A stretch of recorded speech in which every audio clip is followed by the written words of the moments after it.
Hi students, second year physics exam బాగానే వచ్చింది. మరి పబ్లిక్ ఎగ్జామ్ ఎలా ప్రిపేర్ కావాలి, ఏంటి ఇంపార్టెంట్ క్వశ్చన్లు ఏం చదవాలి అనేది ఈ వీడియోలో నేను డిస్కస్ చేయబోతున్నాను.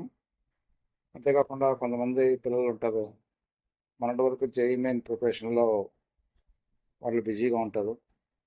అలాంటి వాళ్ళు లాస్ట్ మినిట్లో తక్కువ టైంలో ఎలాంటి క్వశ్చన్స్ చదివి హైయెస్ట్ స్కోర్ గెయిన్ చేయాలి అని తెలుసుకోవాలి అంటే ఈ వీడియో చూడండి. అంతేకాకుండా కొంతమంది డల్లర్స్ ఉంటారు, వాళ్ళు ఎలా ప్రిపేర్ కావాలి, ఈ పూర్తి ఇన్ఫర్మేషన్ మొత్తం కూడా ఈ వీడియోలో ఉంటుంది.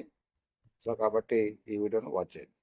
Wish all the best for ever public examinations. ఇప్పుడు మనం సెకండ్ ఇయర్లో లాంగ్ ఆన్సర్ క్వశ్చన్స్ ఏ చాప్టర్ నుంచి మనం చదవాలి అది మనం డిస్కస్ చేద్దాం. మీరు ఇక్కడ చూడండి, సెకండ్ ఇయర్లో లాంగ్ ఆన్సర్ క్వశ్చన్స్ వచ్చేది మూడు చాప్టర్లు. నెంబర్ 1 ఏంటంటే వేవ్స్, నెంబర్ 2 ఏంటంటే కరెంట్ ఎలక్ట్రిసిటీ, నెంబర్ 3 ఏంటంటే న్యూక్లీ. నేను ఏం చెప్తానంటే ఇక్కడ చూడండి, ముందు మీరు న్యూక్లీ చదవండి. న్యూక్లీలో 100% 2 క్వశ్చన్స్ మీద మీరు కాన్సన్ట్రేషన్ పెట్టండి. ఏంటి ఆ 2 క్వశ్చన్స్ అంటే, నెంబర్ 1 న్యూక్లియర్ రియాక్టర్. ఈ న్యూక్లియర్ రియాక్టర్ తర్వాత దానికి అటాచ్డ్ క్వశ్చన్ చూసారా మీరు, calculate the energy equivalent of 1 gram of substance అని ఉంది. చూడండి, చాలాసార్లు వచ్చింది. సో ఎవరైతే డల్ స్టూడెంట్ ఉన్నారో ఆ డల్ స్టూడెంట్ కానీ, లేకపోతే బాగా మెయిన్స్ ప్రిపరేషన్లో బిజీగా ఉన్న పిల్లలు కానీ ముందు న్యూక్లీ చదివి మనం 8 మార్క్స్ క్వశ్చన్స్ని స్టార్ట్ చేయొచ్చు. నెక్స్ట్ ఇంకో క్వశ్చన్ చూడండి, what is radioactive decay? Radioactivity, state the law of radioactive decay, show that radioactive decay is exponential nature. చాలా ఇంపార్టెంట్ ఇది కూడా. సో ఇక్కడ మనకి ఈ 2 క్వశ్చన్స్ చదివితే సరిపోతుంది. ఈ 2 క్వశ్చన్స్ చదివితే ఎనఫ్, ఇక వేరే క్వశ్చన్ అవసరం లేదు. What are the differences between nuclear fission and nuclear fusion ఇచ్చలే, కానీ ఇది మనకి అంతగా అవసరం లేదు. బాగా రేడియో యాక్టివ్ డికే లా ఒకటి, నెక్స్ట్ ఇంకోటి న్యూక్లియర్ రియాక్టర్. ఇలా 2 క్వశ్చన్స్ని మనం ఏం చేయాలంటే బాగా ప్రిపేర్ కావాలి. ఇక ఆ తర్వాత వస్తే కరెంట్ ఎలక్ట్రిసిటీ. ఈ కరెంట్ ఎలక్ట్రిసిటీలో కూడా ఓన్లీ 2 క్వశ్చన్స్ ఉంటాయి. అయితే చాలామంది పిల్లలు ఏంటంటే పొటెన్షియోమీటర్ చదవరు, అది చాలా డేంజర్. అది పొటెన్షియోమీటర్ కంపల్సరీగా చదవాలి. మీరు చూడండి, state the working principle of potentiometer, explain the help of circuit diagram, how the EMF of 2 primary cells compared by using potentiometer. So దీంట్లో పొటెన్షియోమీటర్లో ఏంటంటే 2 అప్లికేషన్స్ ఉంటాయి. ఏంటంటే comparison of EMF of 2 cells ఒకటి, how can you find out internal resistance of a cell. ఈ రెండింటిలో ఏదో ఒకటి ఇస్తాడు అప్లికేషన్. ప్రిన్సిపల్ ఆఫ్ పొటెన్షియోమీటర్ అనేది కామన్గా ఇస్తాడు. కాబట్టి చాలా ఇంపార్టెంట్. దీనికి అటాచ్డ్ ప్రాబ్లమ్స్ కూడా ఉన్నాయి. ఇక్కడ టెక్స్ట్ బుక్లో ప్రాబ్లమ్సే, మన మెటీరియల్లో కూడా ఉంటాయి ప్రాబ్లమ్స్. వెరీ వెరీ ఇంపార్టెంట్ ఇది. చూడండి ఎన్నిసార్లు వచ్చిందో పొటెన్షియోమీటర్ ఇది. ఈ పొటెన్షియోమీటర్ ఒకటి. తర్వాత నెక్స్ట్ చాలా famous question, state Kirchhoff laws for an electric network using these laws, how can you find out, how can you verify using these laws the condition for balancing Wheatstone bridge. మనం Wheatstone బ్రిడ్జ్కి కండిషన్కి మనం రాబట్టాలి. దీనికి attached problems కూడా ఇక్కడ ఇచ్చాడు. So మొత్తం మీద చూస్తే చూడండి, మీరు అందరూ చూస్తే చూడండి, ఇక్కడ మొత్తం కూడా 2 క్వశ్చన్స్ ఎప్పుడు రిపీట్ అవుతున్నాయి. ఒకటి పొటెన్షియోమీటర్, ఇంకోటి ఏంటంటే Kirchhoff laws in Wheatstone bridge. ఇక ఇది కూడా చూడండి, చాలా ఇంపార్టెంట్. ఇది wire of resistance 4R is bent in the form of a circle, what is the effective resistance between the ends of diameter. So ఈ రెండిట్లో కనుక మీరు లాటరీ వేసారంటే చాలా ఇబ్బంది పడాల్సి వస్తుంది. లాటరీ వేయకూడదు, కాబట్టి ఏదో ఒకటి చదువుకోకపోకూడదు. కిర్చాఫ్ లాస్ ఎక్కువ మంది చదువుతుంటారు. సో 2 చదవాలి, పొటెన్షియోమీటర్ చదవాలి, తర్వాత కిర్చాఫ్ లాస్ 2 చదవాలి. ఈ 2 + 2, ఈ 2 + 2 మొత్తం 4 క్వశ్చన్స్. ఎవరైతే డల్ స్టూడెంట్స్ ఉన్నాడో, లేకపోతే ఎవరైతే జేఈ మెయిన్ ప్రిపరేషన్ చేసి టైం సరిపోవట్లేదో వాళ్ళు కనీసం ఈ 4 క్వశ్చన్స్ చదివినా 2 క్వశ్చన్స్ వస్తాయి. ఆ 2 మనకి పబ్లిక్ ఎగ్జామ్లు వస్తాయి, 216. ఓకేనా? సో ఇది మనకి ఈ 8 మార్క్స్ క్వశ్చన్స్లో ఈ 2 చాప్టర్లు. ఇక ఆ తర్వాత పోతే వేవ్స్ చాప్టర్ ఇది. అయితే వేవ్స్ చాప్టర్లో ఏంటంటే డాప్లర్ ఎఫెక్ట్ అనేది యాక్చువల్గా ఏంటంటే మనకి జేఈఈ మెయిన్ సిలబస్ నుంచి తీసేసాడు. సరే, ప్రస్తుతానికి మీరు చదవాలి అనుకుంటే అట్లీస్ట్ మనకి ఈ 3 క్వశ్చన్స్ అవ్వండి. ఒకటి క్లోజ్డ్ పైప్. క్లోజ్డ్ పైప్ అంటే ఏంటి? Explain various modes of vibrations and obtain the relations for the frequencies. ఇది తర్వాత నెక్స్ట్ ఇంకోటి ఒక organ pipe 70 centimetres sounded if the velocity of sound 331. What is the fundamental frequency of vibration in the air column. చాలా చాలా important ఇది. ఇలాంటి problems ఎప్పుడు అడుగుతుంటాడు. ఇక నెక్స్ట్ ఇంకో క్వశ్చన్ ఏంటంటే stationery waves formed in a closed pipe. అదే మళ్ళీ అడిగాడు. చూడండి ఇక్కడ what is the Doppler effect? Obtain the expression for the apparent frequency of sound heard when the source is in motion with respect to observer. So ఇది interest ఉన్న వాళ్ళు చదవండి. మీరు ఈ 4 క్వశ్చన్లు చదివారు, ఏది potentiometer, Wheatstone bridge, nuclear reactivity చదివితే ఈ డాప్లర్ ఎఫెక్ట్ని కొంచెం పక్కకు పెట్టినా ఇబ్బంది ఏం రాదు మీకు. ఇక నెక్స్ట్ ఇంకోటి ఉంది, explain the formation of stationary waves in strings and hence reduce the loss of transfer waves in string. Very very important ఇది. కాబట్టి దీంట్లో మీరు చదవదలుచుకుంటే మనం ఏం చదువుతారంటే నెంబర్ 1 ఓపెన్ పైప్, తర్వాత నెంబర్ 2 ఏంటంటే క్లోజ్డ్ పైప్. ఈ క్లోజ్డ్ పైపు, ఓపెన్ పైపు జాగ్రత్త చదువుకోవాలి. ఇక ఆ తర్వాత నెక్స్ట్ ఇంకోటి ఏంటంటే strings, stationary waves in a string. ఇవి చాలా ఇంపార్టెంట్. ఈ 3 ప్లస్ సేఫ్ పొజిషన్లో ఉండాలి అంటే దీంట్లో 3 చదువుకోవాలి. 3 ప్లస్ దాంట్లో 4, మొత్తం ఏంటంటే 7 క్వశ్చన్స్ చదువుకోగలిగితే ఎట్టి పరిస్థితుల్లో కూడా 8 మార్క్స్ క్వశ్చన్స్ అనేది మిస్ కావడానికి అవకాశం ఉండదు. డాప్లర్ ఎఫెక్ట్ చదువుకునే వాళ్ళు చదువుకోండి. అది ఇబ్బంది అనిపిస్తే వదిలేయచ్చు, ఇబ్బంది ఏం లేదు. ఎందుకంటే దాంట్లో పొటెన్షియోమీటర్, వీస్టర్న్ బ్రిడ్జ్, తర్వాత నెక్స్ట్ ఇంకోటి radioactive decay and nuclear reactor చదివారు కాబట్టి పెద్దగా ఇబ్బంది రాదు. సో ఇది మనకి లాంగ్ ఆన్సర్ క్వశ్చన్స్. ఈ లాంగ్ ఆన్సర్ క్వశ్చన్స్ మనం పాస్ ఆఫ్ ఫెయిల్ అనేవి డిసైడ్ చేస్తాయి. కాబట్టి చాలా జాగ్రత్తగా మనం ఫాలో కావాలి. ఇప్పుడు మనం 4 మార్క్స్ క్వశ్చన్స్ గురించి డిస్కస్ చేయబోతున్నాం. ఆ 4 మార్క్స్ క్వశ్చన్స్ ఏముంటాయి ఏందనేది ఇప్పుడు మనకి డిస్కస్ చేద్దాం. ఫస్ట్ మనకి ఇక్కడ చూద్దాం. మనం ఏంటంటే 4 మార్క్స్ క్వశ్చన్స్ చూసుకుంటే మనకి ఇప్పుడు మనం చూద్దాం. ఫస్ట్ లెసన్ రే ఆప్టిక్స్, లేకపోతే electric fields, electromagnetism, electromagnetic induction. Next ఇక్కడ చూద్దాం.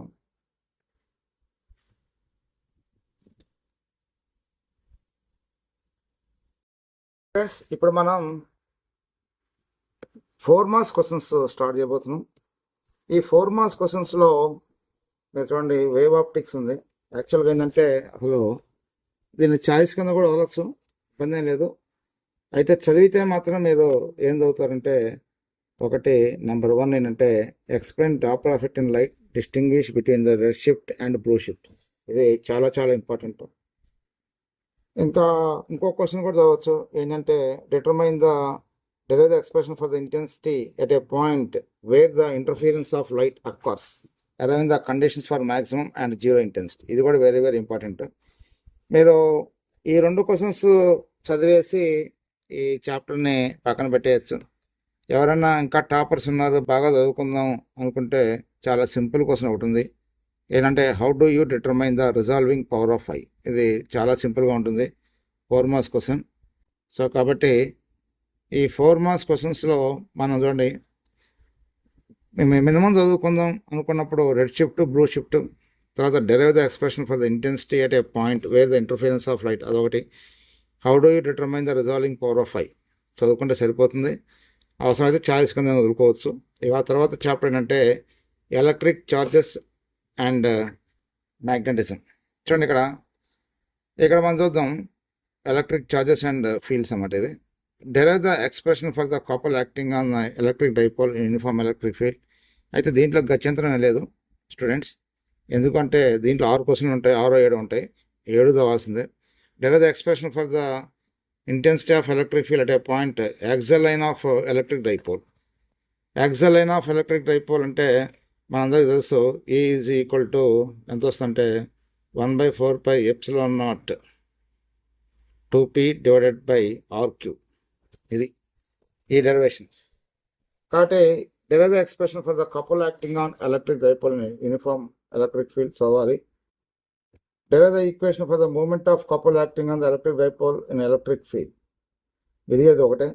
State Gauss law in electrostatics, చాలా ఇంపార్టెంట్. ఇది చాలాసార్లు వచ్చింది ఎగ్జామినేషన్లో, చాలా ఈజీ ఇది.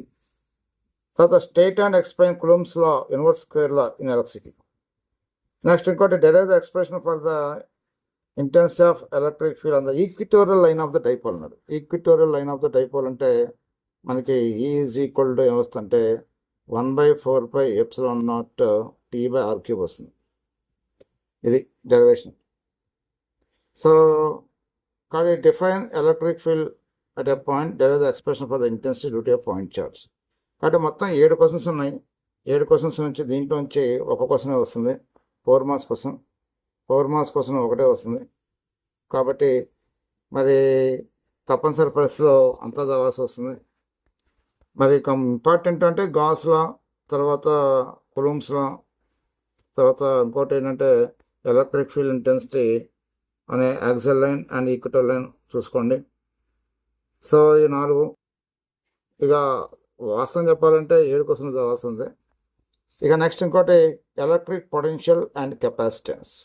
ఈ ఎలక్ట్రిక్ పొటెన్షియల్ అండ్ కెపాసిటెన్స్లో అసలు ఫేమస్ క్వశ్చన్ ఒకటే ఉంది.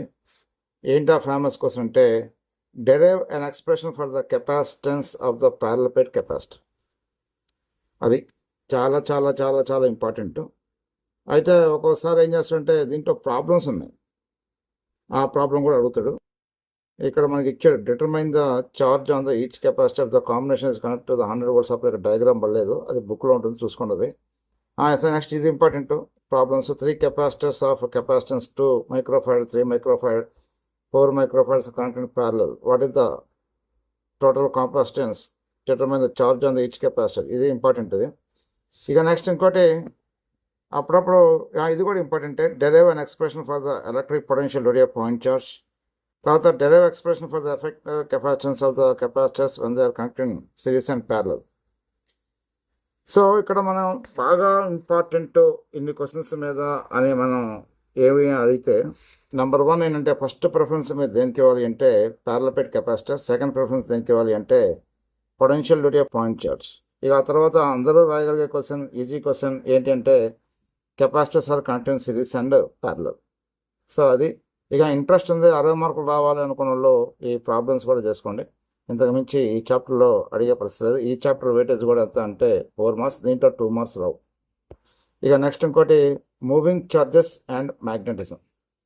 ఈ మూవింగ్ ఛార్జెస్ అండ్ మ్యాగ్నెటిజంలో చాలా ఫేమస్ క్వశ్చన్ ఏంటి అంటే derive the expression for the magnetic dipole moment of revolving electron. చాలా చాలా ఇంపార్టెంట్.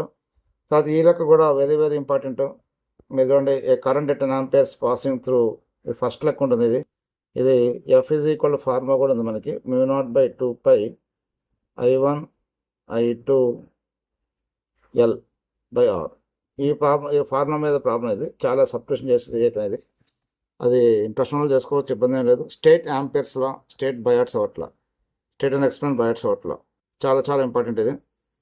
ఇక నెక్స్ట్ ఇంకోటి మనకి ఇది ఉంది, సింపుల్ లెక్కలు ఉన్నాయి. అయితే మరి ఇన్ని క్వశ్చన్స్ ఇక్కడ ఉంది. A current of 10 amperes passing through 2 very long. ఇది కూడా మనకి force between the 2 parallel conductors, force between the 2 parallel conductors ఉంది. దాని మీద ప్రాబ్లం ఇది. సో కాబట్టి చేసుకోవచ్చు. ఈ ఫార్ములా చాలా చాలా ఇంపార్టెంట్. లేదు అన్ని క్వశ్చన్స్ మనం చదవలేకపోతున్నాం అనేది అనుకుంటే మనం Biot Savart law very very important, Ampere's important, derive the expression for the magnetic dipole moment of revolving electron. చాలా చాలా ఇంపార్టెంట్. ఈ లెక్క ఒకటి. అయినా మనకి 3 days సెలవు వచ్చింది కాబట్టి ఇవన్నీ మనం చదవచ్చు, ఇబ్బంది ఏమి ఉండదు. సో ఇప్పుడు ఇక నెక్స్ట్ మనం చూస్తే ఎలక్ట్రోమాగ్నెటిక్ ఇండక్షన్. ఎలక్ట్రోమాగ్నెటిక్ ఇండక్షన్లో నేను అన్ని క్వశ్చన్ చదవలేను, ఓన్లీ కొన్నే చదువుతాను అనుకున్నప్పుడు మీరు చదవాల్సిన క్వశ్చన్ ఇదే. Describe the ways in eddy currents use to advance. Only 1 కావాలి అంటే అదే క్వశ్చన్. దీని వెయిటేజ్ కూడా ఎంత అంటే 4 marks. దాని వెయిటేజ్ ఎంత అంటే 4 marks ఓన్లీ. సో కాబట్టి నేను ఒక్క క్వశ్చన్ చదువుకుంటాను, డల్లర్ ఎవరైనా భావిస్తే అది చదువుకుని సరిపోతుంది. నెక్స్ట్ ఇది కూడా very very important. Obtain the expression for the EMF induced across a conductor which is moved in uniform magnetic field. ఇక అప్పుడప్పుడు ఇది కూడా అడిగాడు, ఏది obtain the expression for the magnetic energy stored in solenoid అంటే ఇదే ఫార్ములా ఆఫ్ Li². సో దీన్ని మనం ఇన్ టర్మ్స్ ఆఫ్ ఏబిలో చెప్పాలి. ఇక ఆ తర్వాత నెక్స్ట్ మనకి ఇది ఇంతకన్నా ఇంకా అవసరం లేదు ఈ రెండిట్లో. మరి ఈ చాప్టర్లో టాప్ ప్రియారిటీ ఇవ్వాల్సిన క్వశ్చన్లు రెండే ఉంటాయి. ఇది ఒకటి డిస్క్రైబ్ ఎడ్డీ కరెంట్స్, ఇది 4th వన్ ఇది.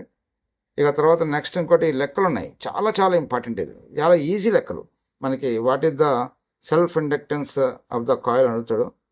సెల్ఫ్ ఇండక్టెన్స్ కాయిల్ అంటే ఈజ్ ఈక్వల్ టు మనకి ఫార్ములా తెలుసు, L/di/dt. ఆ ఫార్ములా వేస్తే వచ్చేస్తుంది. ఇక్కడ కూడా అంతే, సేమ్ ఇది కూడా అంతే. మ్యూచువల్ ఇండక్టెన్స్ మీద లెక్కలు అడిగాడు, ఈ లెక్కలను చూసుకోండి. ఓన్లీ 1 అంటే నేను చెప్పేది ఎడ్డీ కరెంట్స్, 2 క్వశ్చన్స్ అంటే ఇక మనం ఎమోషనల్ ఈఎంఎఫ్ అవుది. ఆ తర్వాత మిగతా ప్రాబ్లమ్స్ చూసుకోండి. ఇక నెక్స్ట్ మనం రాబోయే చాప్టర్ ఏంటంటే ఆటమ్స్. మనలో 3 సార్లు వచ్చింది ఎగ్జామినేషన్లో ఇది. How does D Broglie explanation bore second పాస్టేట్, చాలా ఇంపార్టెంట్. అంటే బోర్ సెకండ్ పాస్టేట్ ఉంది MVR = NH/2π. MVR = NH/2πని de Broglie ఏ విధంగా ఎక్స్ప్లెయిన్ చేశాడు వేవ్ థియరీతో. ఇక్కడ చూడండి, ఇది కూడా ఒకసారి వచ్చింది. Give 2 drawbacks of Rutherford atomic model, మీకు ఫస్ట్ ఇయర్ కెమిస్ట్రీలో కూడా వస్తుంది. సో కాబట్టి అది కూడా చదువుకోవాలి. మరి అన్నిట్లో కల్లా ది బెస్ట్ క్వశ్చన్ ఏంటి అంటే what are the limitations of Bohr's hydrogen atom. చాలా చాలా చాలా చాలా చాలా ఇంపార్టెంట్. ఓన్లీ ఒకటే చెప్పండి చదువుకుందాం అనుకుంటే the first preference Bohr's atomic మోడల్కి ఇవ్వాలి. ఆ తర్వాత నెక్స్ట్ ఇంకోటి కూడా ఉంది, ఏది అంటే there is expression for the potential energy and kinetic energy of electron. Simple derivations ఉంటాయి, అదొకటి. ఇక చిన్నప్పటి నుంచి మనం చదువుతూనే ఉన్నాం, ఏంటంటే explain the different types of spectral series. చూడండి ఒకసారి ఇక చూడండి, derivation expression for the potential and kinetic energy of electron in hydrogen atom, చాలా చాలా ఇంపార్టెంట్ అది కూడా. మరి దీంట్లో చదవాల్సిన ఫస్ట్ ప్రిఫరెన్స్ క్వశ్చన్ ఏంటంటే limitations of Bohr's atomic model. Second one ఏంటంటే write short note on de Broglie explanation. ఇక థర్డ్ వన్, ఫోర్త్ వన్ అంటే kinetic energy and potential energy of electron. ఇవి చూసుకుంటే సరిపోతుంది. తర్వాత ఇంకోటి కూడా ఉంది, different types of spectral series. Atoms చాలా ఈజీగా ఉంటుంది, ఇబ్బంది ఏం లేదు. సో కాబట్టి అది మనకి ఆటమ్స్ వెయిటేజ్ ఎంత అంటే 4 మార్క్స్, ఓన్లీ 4 మార్క్స్ ఇది. సో ఆ తర్వాత మనం డిస్కస్ చేసే చాప్టర్ ఏంటంటే సెమీ కండక్టర్స్లో ఇక్కడ మనకి ఏదో ఎల్ఈడి అవన్నీ ఇచ్చాడు, కానీ ప్రస్తుతానికి అవి మీద అవ్వలేరు. Explain the working of full wave rectifier. తర్వాత నెక్స్ట్ ఇంకోటి semi conductor diode half wave rectifier ఏ విధంగా యాక్ట్ అవుతుంది. ఈ రెండు దీన్ని పనిచేసిన ఏం కాదు. ఇక ఆ తర్వాత నెక్స్ట్ ఇంకోటి కూడా ఉంది. ఇక్కడ ఏంటంటే ఇక్కడ మనకి ఇచ్చాడు ఏంటంటే what is rectifier, explain the working అది ఉంది, distinguish between half wave and full wave rectifier. ఇది అడుగుతుంది ఈ మధ్య. ఇక ఆ తర్వాత next NAND NOR gates give truth tables. అది కూడా చాలా చాలా చాలా ఇంపార్టెంట్. అది అంటే ఒక సవాల్ వస్తే 3 క్వశ్చన్లు మనం పర్ఫెక్ట్ చూసుకోండి. ఒకటి half wave rectifier, full wave rectifier, NAND NOR gate. ఎంతకన్నా ఇంక అవసరం లేదు. ఈ చాప్టర్ వెయిటేజ్ ఎంత అంటే 4+2 4 మార్క్స్, తర్వాత 2 మార్క్స్ రెండు వస్తాయి. ఇక ఆ తర్వాత డ్యూయల్ నేచర్ అంటే మనం 4 మార్క్స్ క్వశ్చన్స్ అవసరం లేదు, ఇది ఓన్లీ 2 మార్క్స్ వెయిటేజే ఉంటుంది. 4 మార్క్స్ క్వశ్చన్స్ ఏం అవసరం లేదు, డ్యూయల్ రిలేషన్ అంతే. ఇక ఆ తర్వాత moving charges and electric potential, wave optics అన్నీ అయిపోయినా రే ఆప్టిక్స్. ఈ రే ఆప్టిక్స్ అనేది అసలు చాలా పెద్ద చాప్టర్ ఇది, రే ఆప్టిక్స్ అనేది. దీంట్లో టాప్ మోస్ట్ క్వశ్చన్ చదవాలి అంటే ఇదే top most question. Define critical angle, explain total internal reflection. దీని వెయిటేజ్ కూడా ఎంత అంటే 4+2. Critical angle, total internal reflection. Simple microscope అది కూడా అడుగుతుంది ఈ మధ్య, ఏది నీట్ ఇమేజ్ ఫామ్ చేయమంటున్నాడు. ఇక ఆ తర్వాత rainbow. 3 sun appears as a red. ఓకేనా, దీంట్లో చదవాల్సిన క్వశ్చన్లు 5 ఉంటాయి. అయితే మరి ఇంకో క్వశ్చన్ కూడా ఉంది దీంట్లో, మిరాజ్ అని కూడా ఉంది. మిరాజ్ ఇది సరిపోతుంది మనకి. అయితే ఫస్ట్ ప్రిఫరెన్స్ ఏం చదవాలి అంటే critical angle, total internal reflection, అది ఒకటే సరిపోతుంది. ఆ తర్వాత రెయిన్బో, మిరాజ్, తర్వాత simple microscope, formation of simple microscope. ఇది మనకి దీంట్లో ఇచ్చే క్వశ్చన్స్. 4 మార్క్స్ చాప్టర్లో ఇచ్చే క్వశ్చన్స్ ఉన్నాయి. ఇప్పుడు మనం వెరీ షార్ట్ ఆన్సర్ క్వశ్చన్స్ మనం వెయిట్ని ఫోకస్ చేయాలి అనేది ఈరోజు మనం డిస్కస్ చేయబోతున్నాం. వెరీ షార్ట్ ఆన్సర్ క్వశ్చన్స్ అనేవి. రైట్, ఇక నెక్స్ట్ ఇంకోటి వెరీ షార్ట్ ఆన్సర్ క్వశ్చన్స్ అంటే ఇక్కడ ఎలక్ట్రిక్ ఛార్జెస్ అండ్ మ్యాగ్నెటిజం ఇక్కడ ఉంది మనకి. ఎలక్ట్రిక్ ఛార్జెస్ అండ్ మ్యాగ్నెటిజం కాదు, తప్పబడింది. Electric charges and moving charges and magnetism అది. సో ఇక్కడ మనం మీరు చూడండి, దీంట్లో ఇప్పుడు రావట్లేదు, ఇది ఇప్పుడు వెయిటేజ్ లేదు, క్వాంటైజేషన్ ఆఫ్ ఛార్జ్ ఇది లేదు. ఇది ఇంపార్టెంట్, ఇది ఏసీ కరెంట్స్లో ఉంటుంది. How do you convert moving coil galvanometer into voltmeter, చాలా ఇంపార్టెంట్ ఇది. ఇక నెక్స్ట్ మనం చూద్దాం వాట్ ఆర్ ఎడ్డీ కరెంట్స్. ఇవన్నీ కూడా 2 మార్క్స్ క్వశ్చన్స్ రావు. తర్వాత నెక్స్ట్ ఇంకోటి కమ్యూనికేషన్ సిస్టమ్ అన్నీ చదవాల్సిందే. మీకు 60 కావాలంటే అన్నీ చదవాల్సిందే మొత్తం. మోడ్యులేషన్ అన్నిట్లో ది బెస్ట్ క్వశ్చన్ ఏంటంటే మోడ్యులేషన్, చాలా చాలా important. And basic methods of modulation. So అది మొత్తం చదవాలి. ఇక ఆ తర్వాత నెక్స్ట్ ఇంకోటి సెమీ కండక్టర్స్ అంటే 4 మార్క్స్, తర్వాత 2 మార్క్స్ ఉన్నాయి కాబట్టి ఇది చూసుకోవాలి. ది బెస్ట్ క్వశ్చన్ ఏంటంటే ఇది ది బెస్ట్ క్వశ్చన్ ఏదంటే draw the circuit symbols of PNP and NPN transistor. మిగతా కూడా చదవాలి. ఇక తర్వాత నెక్స్ట్ మనం చూసుకుంటే డ్యూయల్ నేచర్ ఉన్నదే 8 క్వశ్చన్లు ఉంటాయి దాంట్లో, ఆ 8 చదవాల్సిందే. సో ఇది కూడా మీరు చూసుకోండి. ఇక్కడ ఒక ప్రాబ్లం ఉంటుంది 4 మార్క్స్ క్వశ్చన్లో, 4th ప్రాబ్లం ఇది. 2 మార్క్స్ ఇస్తుంది ఇది. What is the photo electric effect. తర్వాత నెక్స్ట్ ఇంకోటి the wave length of electromagnetic radiation double what happens to energy, ఇది ఎలక్ట్రోమాగ్నెటిక్ వేవ్స్ అది. Write the Einstein photo electric equation, Heisenberg uncertainty principle, work function అంటే ఏంటి, de Broglie relation రాయాలి. ఓకేనా. Next ఇక్కడ ఇది టెక్స్ట్ బుక్లో ప్రాబ్లం, ఇది ఏంటంటే టెక్స్ట్ బుక్లో ప్రాబ్లం ఇది. What is the D Broglie wave length associated with an electron accelerated to potential difference ఎంత అంటే 100%. ఇది 1.227/√v అది వస్తుంది మనకి ఫార్ములా అది. ఇది కూడా టెక్స్ట్ బుక్లో ప్రాబ్లం ఇది. Alpha and proton same kinetic అంచి which of these particles has shortest de Broglie wave length, text బుక్లో ఉంది. Photo sensitive substances why are they called so, direct question ఇది. What is the important fact did Millikan experiment establish, చాలా important ఇది. ఇవన్నీ మనం చదవాలి. ఇక తర్వాత EM waves, microwaves are use in radars. ఓకేనా, ఈ క్వశ్చన్ రాదు. What do you understanding self inductance రాదు. దీంట్లో మొత్తం ఏంటంటే 10-15 ఉంటాయి ఈఎం వేవ్స్లో. ఓకేనా. ఛార్జింగ్ కరెంట్, డిస్ప్లేస్మెంట్ కరెంట్ అంతా, డిస్ప్లేస్మెంట్ కరెంట్ ఛార్జింగ్ కరెంట్ రెండు సేమే. ఇన్ఫ్రారెడ్ వేవ్స్, సో ఇది very very important. EM waves అన్ని చదవాలి. దీని వెయిటేజ్ ఎంత అంటే 2 మార్క్స్. డిఫైన్ పవర్ ఫ్యాక్టర్, ఇది ఏసీ కరెంట్స్లోది. ట్రాన్స్ఫార్మర్గా చెప్పుకున్నాం. సో ఇది కూడా లెక్క ఉంది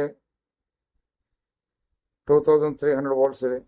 what is step up transformer and what is the phase difference between the AC EMF in the pure resistance and pure inductor. Pure రెసిస్టెన్స్లో అయితే 0 ఉంటుంది, ప్యూర్ ఇండక్టర్లో అయితే 90 degrees ఉంటుంది. సో ఇవన్నీ direct question. Like transformer ratio, phenomena of involved in working transformer, mutual induction, what is mean by wattless component of current. AC currents అంటే ఇది 2 marks weightage ఉంటుంది. ఇక ఆ తర్వాత మనం చెప్పుకోబోయేది ఏంటంటే మ్యాగ్నెటిజం అండ్ మ్యాటర్, ఇది కూడా మనకి ఏంటంటే 2 మార్క్స్ వెయిటేజ్ ఇది. 2 మార్క్స్ వెయిటేజ్ ఇది కూడా. సో ఇప్పుడు మనం క్యూరీ టెంపరేచర్, ఇది ఎక్కడ ఉందంటే టెక్స్ట్ బుక్లోకి వస్తుంది. టెక్స్ట్ బుక్ ఇది క్యూరీ టెంపరేచర్. తర్వాత Gauss law and magnetism, state Gauss law and magnetism, ఇది ఏంటంటే 4 మార్క్స్ క్వశ్చన్లో ఉంటుంది. Gauss law and magnetic declination, direct question. What is the magnetic moment associated with solenoid, direct declination.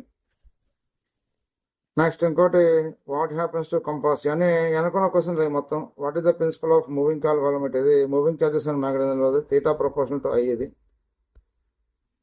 ఇక next ఇంకోటి magnetic field lines form continuous closed loops, direct question ఇది. కంపల్సరీగా చదవాలి. ఎవరికైతే 60 రావాలో వాళ్ళందరూ కంపల్సరీగా చదవాల్సి వస్తుంది. ఇక రే ఆప్టిక్స్కి వస్తే ఇదే క్వశ్చన్ మెయిన్స్లో కూడా అడిగాడు. Small angle prism 4 degrees, DVS 2.48, చాలా చాలా important. D is equal formula ఒకటి ఉంది, μ - 1 × A. D is equal to mu minus 1 into A. దాని నుంచి వస్తుంది. Define power of convex lens. What is its units? What is the dispersion? Which colour gets relative more dispersion? యాక్చువల్గా ఏంటంటే more dispersion అంటే more dispersion కాదు, more deviated. ఏ colour బాగా ఎక్కువగా డీవియేట్ అవుతుంది? వైలెట్ ఇది. నెక్స్ట్ ఇంకోటి, what is myopia? How can it corrected? What is hypermetropia? ఇది చిన్నప్పటి నుంచి మనం నేర్చుకుంటున్నాము. ఇది 1/f is equal 1/v plus 1/u formula మీద లెక్క అవి. ఇది కూడా అంతే. అయితే ఇది టెక్స్ట్ బుక్లో ఉందమ్మా. ఇది టెక్స్ట్ బుక్లో example problem, text book problem. ఇది example problem. Focal length of concave lens 30 centimeters. Where should be object be place so that its image is 1/10 ఇది ఆఫ్ ఇట్స్ సైజ్. ఇది లెన్స్ మీద ప్రాబ్లమ్స్. ఇది సరే. ఇక 60 మార్కులు రావాలి అంటే కంపల్సరీగా చదువుకోవాల్సిందే. ఓకే. తర్వాత మరి మూవింగ్ ఛార్జెస్ అండ్ మ్యాగ్నటిజం ఉంది. మూవింగ్ ఛార్జెస్ అండ్ మ్యాగ్నటిజంలో అసలు importance of Irish experiment, Ampere's law. దీంట్లో కూడా స్టాండర్డ్ క్వశ్చన్ ఉంది. ఏంటంటే how do you convert moving coil galvanometer into ammeter? Standard question అది, ఎప్పుడు అడుగుతూ ఉంటాడు. How do you convert moving coil galvanometer into voltmeter? అది కూడా స్టాండర్డ్ క్వశ్చన్. ఇది కూడా లాస్ట్ ఇయర్ వచ్చింది. What is the principle of moving coil galvanometer? So ఎవరైతే ఈ డల్ స్టూడెంట్స్ ఎక్కువ క్వశ్చన్స్ చదవలేక ఉన్నారో వాళ్ళు కనీసం ఈ తక్కువ క్వశ్చన్స్ ఉన్నాయి. ఏంటంటే కమ్యూనికేషన్ సిస్టంలో తక్కువ క్వశ్చన్స్ ఉంటాయి, డ్యూయల్ నేచర్లో తక్కువ క్వశ్చన్స్ ఉంటాయి, ఈఎం వేవ్స్, ఆల్టర్నేటింగ్ కరెంట్స్, వాటిని చదువుకున్న 4 మ్యాగ్నటిజం మ్యాటర్, ఈ 5 చాప్టర్లు చదువుకున్న మనకి వాళ్ళకి ఎన్ని మార్కులు వస్తాయంటే 5 రోజులు 10 మార్కులు వస్తాయి. ఏది 2 మార్క్స్ క్వశ్చన్స్. మేము చదవలేము అనుకున్న వాళ్ళు. ఇక 60 out of 60 రావాలి అంటే మొత్తం కూడా రీడ్ ఆల్ క్వశ్చన్స్ చదవాలి. కాకపోతే పబ్లిక్ ఎగ్జామ్లో ఏమొస్తుంది అనేది ఒకసారి ఇక్కడ మనం ఫోకస్ పెట్టాలి. Okay. Wish you all the best for your public examinations.